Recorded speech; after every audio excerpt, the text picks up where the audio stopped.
Hello and welcome to Data Planet. I'm Emma Davis, and today's guest is Taylor Jones, the managing owner of Wishbone Advisory. Welcome to the show, Taylor.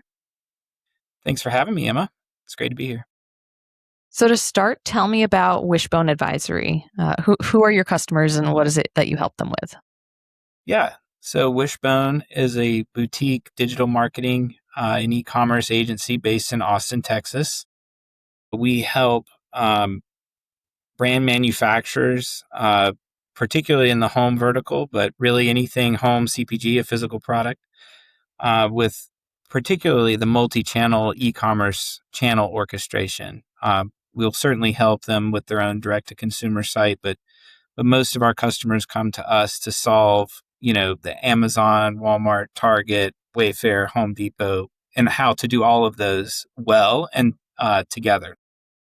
Awesome. And so we come to this term retail media, which is kind of the umbrella term for those different platforms where you're selling directly through those platforms while also trying to figure out what is my marketing strategy, my ad strategy to be competitive in the individual bid auctions that that Amazon, Walmart, Wayfair, all those platforms actually run. So how do I be competitive and improve conversion there? Am I summarizing that Yeah, correctly? 100%. So, you've got your core product listings on those marketplaces. Like, you've got the content, your titles, your descriptions, your imagery, reviews, all that needs to be locked and loaded and good.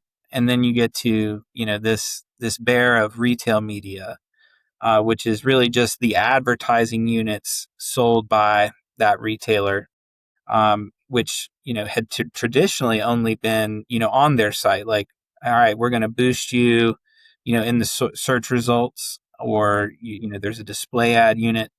But increasingly, it's also includes off property ads as well, but leveraging the first party data of a Mm, retailer. So got it. it's kind of all of those things, and also there's a third class which would be like in store.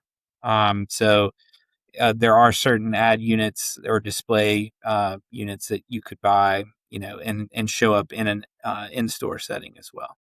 Okay, very cool. And so when your clients come to you, are they already running retail media and they're trying to figure out how do I do this better? Or are they about to branch out into retail media and they are worried about doing it wrong? Like, where does that conversation typically Yeah, start? that's a great question. I think most folks come to us. They have a budget ceiling, first of all. Okay. Like the incumbent in the category, like outspends them, by a large margin. So we work with a lot of challenger brands, some category leaders as well that come to us that way, and are just looking, for the next tranche of growth. But you know, I would say the problem we solve for people is helping them understand, what is your target, ROAS on ads that you can support, with your profitability structure at scale. Hmm. And then, helping them understand that maybe it's not also, you know, I shouldn't just cap my ads at, $50,000 a month, or whatever that number is, and just the ad spend, but spend, to your profitability tranche of volume that you're able to support. So we look to maximize that return, and also maximize the traffic and visibility to those metrics, right? Yeah. Um, so we particularly work with vendors. So what I mean by that, they are selling, through channels that they don't fully control. The retailer is actually essentially buying it from them, and setting the retail price, versus, sellers that, have to, they control the full retail price. Got it. Um, yeah. Yeah. And so are there any sort of e-commerce brands who are not a fit for retail media? Like, I'm thinking about my own e-commerce clients. Who is a good fit for who should be considering expanding into retail media, or what are some signs that like this really isn't for you?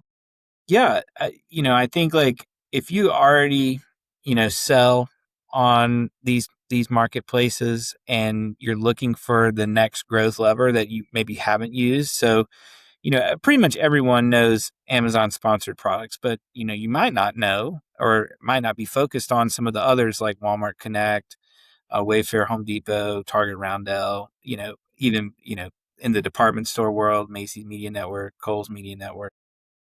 Pretty much everyone who's anybody has a retail media network that's worth considering.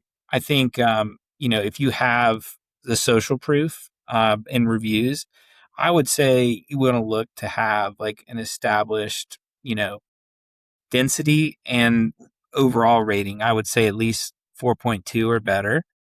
To consider doing retail media. If you're pushing retail media ads to a lower than that page, you're, in my view, this is my professional opinion, it's kind of subsidizing your competitors' conversion. That you're able to scale your inventory demands beyond where they are today. If you go out of stock when you're bidding on retail media, you're offsetting the benefits of doing retail media. So, you know, retail media is the only form of ads where the ad platform also owns the cash register where the consumer's transacting. So, and they're keeping score. So every sale you generate through retail media also has a favorable impact on the organic ranking.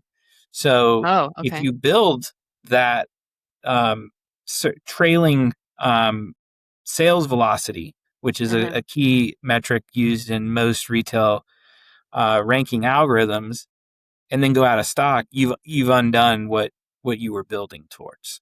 Mm. Um, so those are three things, and then the last one perhaps the most important, that your margin can survive. Particularly if you're a vendor, you know this is a tough one because most retail media platforms, all the reporting is based on return on ad spend, which is now an understood metric, but is all based on total retail dollar sales, you know, um, total ad spend versus total retail dollar sales, right? Hmm. Um, but if you're a vendor, you're only realizing, your wholesale cost. So that's an important, and also wholesale costs less potentially trade allowances too. Yeah. Okay. Um, Wait, for can you you to talk a little bit consider, about what? yeah, when you're going down that path. Can you talk But a little bit about what's a trade allowance? yeah, so for vendors, there may be different trade allowances that you have with your retail partner that accommodate, certain national advertising, returns allowances, freight allowances, things of that nature. That are you have a wholesale price, but they deduct a percentage of every invoice, to account for those functions. Okay, cool. And so, in thinking about brands considering getting started in retail media, Yeah, they so need to I think have that math figured out ahead of time. They need to make sure that they definitely have capacity. 100% you want to know your margins inside and out, and then review stars, inventory and scalability, and then I think the right product market fit within your retail network. Like, Mm. for example, if I've worked in the bedding industry. If I sell bedding, the first channel that I launch retail media on would probably not be, Kroger, Yeah. right? Um, I think there's an order of operations and priority. Certainly, I think another area where we help brands, and it is important for brands to consider is, where should, once you're doing all of them, when you get to that stage, so not just starting out, but as you evolve, where do you spend, your next retail media dollar, or how do you Mm. put out, what Hmm. channel yields you the best return and that's the best for your business. Those are, I think, important things to ask. Yeah.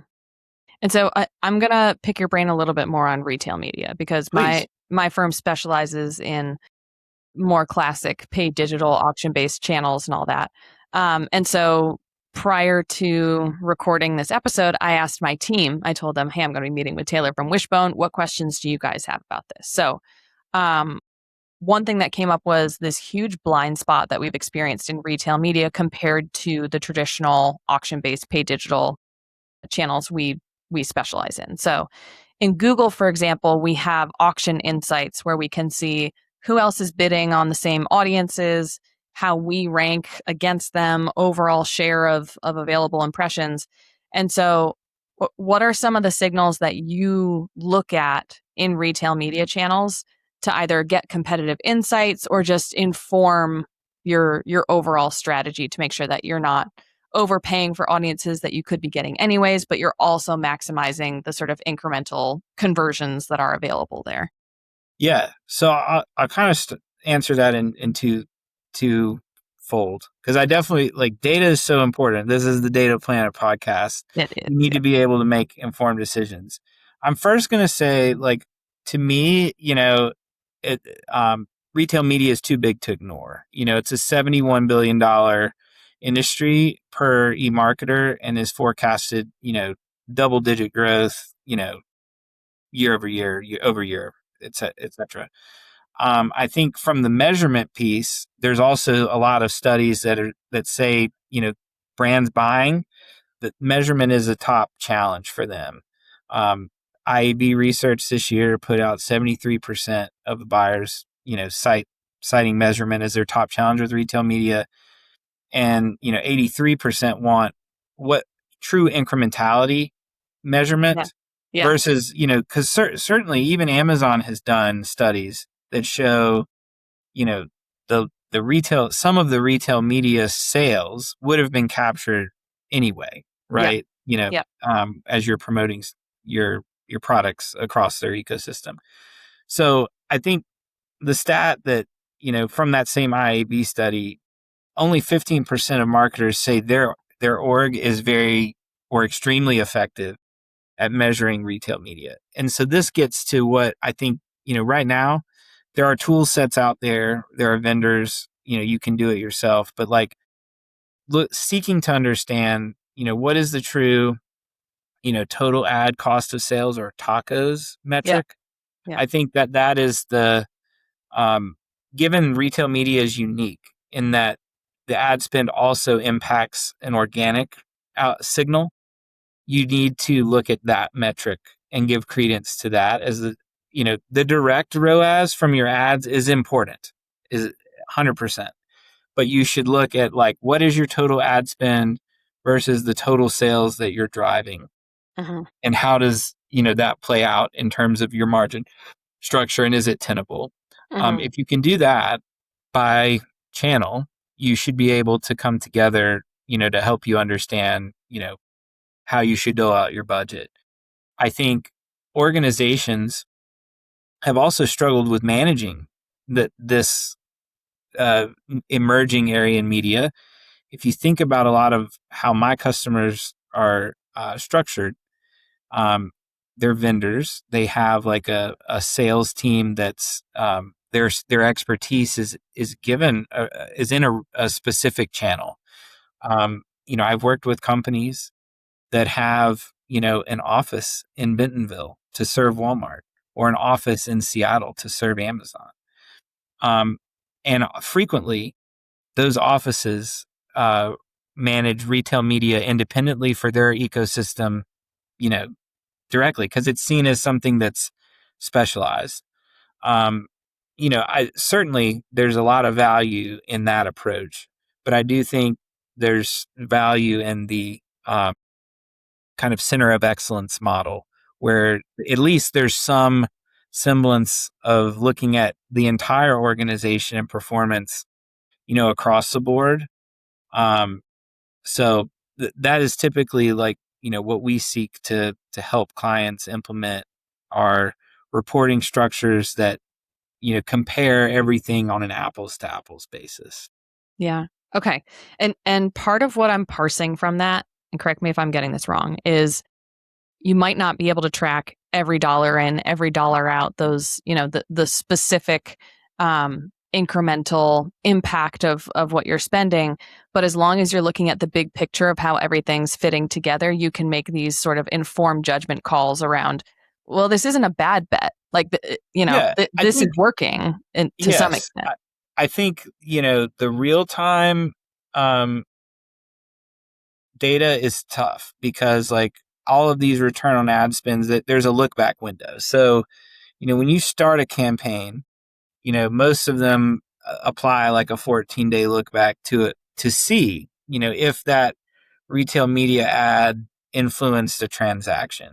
Hmm. So if you're just launching a campaign, you don't really know the full baking number until 2 weeks have gone by.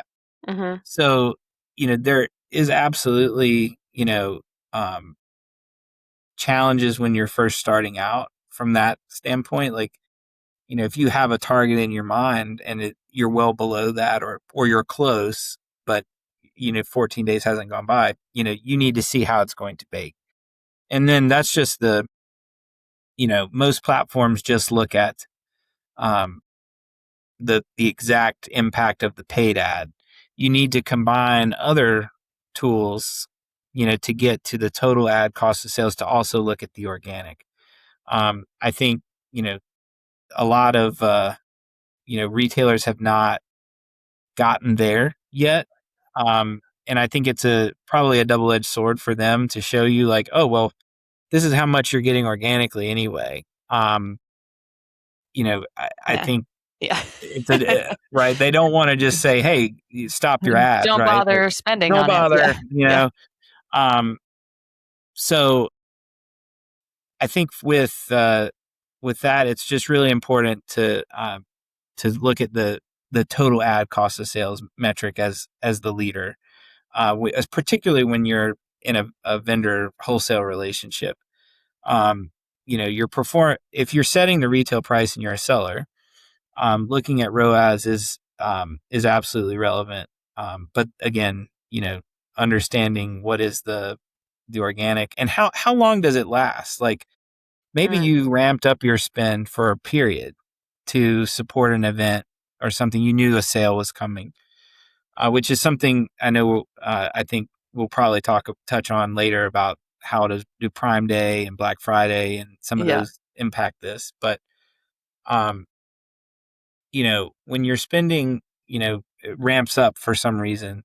Like, does the impact of that spend, when you come back down, does it translate to a better or longer, um, cycle for your organic ranking in like a bestseller algorithm, etc. Cool. Um, Yeah, which could yeah, be the result of the platform's algorithm rewarding you for investing in that exposure, or could actually be just user behavior that, yeah, if they were exactly. doing their research ahead of purchasing. Yeah, I've had clients where it does, they can hop in and out, and invest to just really juice their sales and it stays for a time, or other clients where they invest for a period, for a Prime Day. Their product is historically, because of its price point, when it's on a Prime Day deal, it's also an excellent price. It hops to the top of organic results as well. But when the event's over, they fall, I don't say back to where they were, but, somewhere in between. Hmm. They don't Hmm. stay. Yeah. So there's certainly, it is both art and science, in advertising. I do think, um, with a lot of these newer tranches of volume that retailers are availing through, the offsite Hmm. media, leveraging first party data of, a Walmart or Amazon customer through their own, DSP. Hmm. Uh, that that is very interesting, just to have multiple touch points. And I try to explain to customers, for almost every product that you're going to launch retail media on, it's not just a linear process for most things. There's a research comparison, you know, someone will look and then come back. So, it's a multi-channel funnel for sure. Yeah. It's not a Yeah. single touch is going to um win the day. But certainly it's important to understand, is retail media a part of that or not, right? Like if it's not at all, and the total ad cost of sales and your ROAS is not, you know, um, where you need it to be, I think you can fail fast, and that's Yeah. okay. You Yeah. can pause and reevaluate. And I think that, for those starting out, and for many retailers, they offer incentives to try, like if you spend a certain amount, getting a certain amount free, or some sort of, offer like that are run periodically. Yeah. Okay. And you open the door to this a little bit. Things like Prime Day, Wayfair days, things like that. How do they impact user behavior and performance for your clients? Like, in some cases, I would think, well, there's higher traffic, there's just more excitement around this. But then there's also more competition, I would think, because everybody wants to be in front of people who are looking for a deal on Prime Day or Wayfair Day or whatever it is. So, what do you actually see change in? Yeah, Uh, and in the behavior of consumer advertiser. I think, you know, a lot of consumers are skeptical now of some of the deals that are there. mm, That's just a consumer behavior trend. But I do think that, the total revenue, was very commensurate as it has been in the past.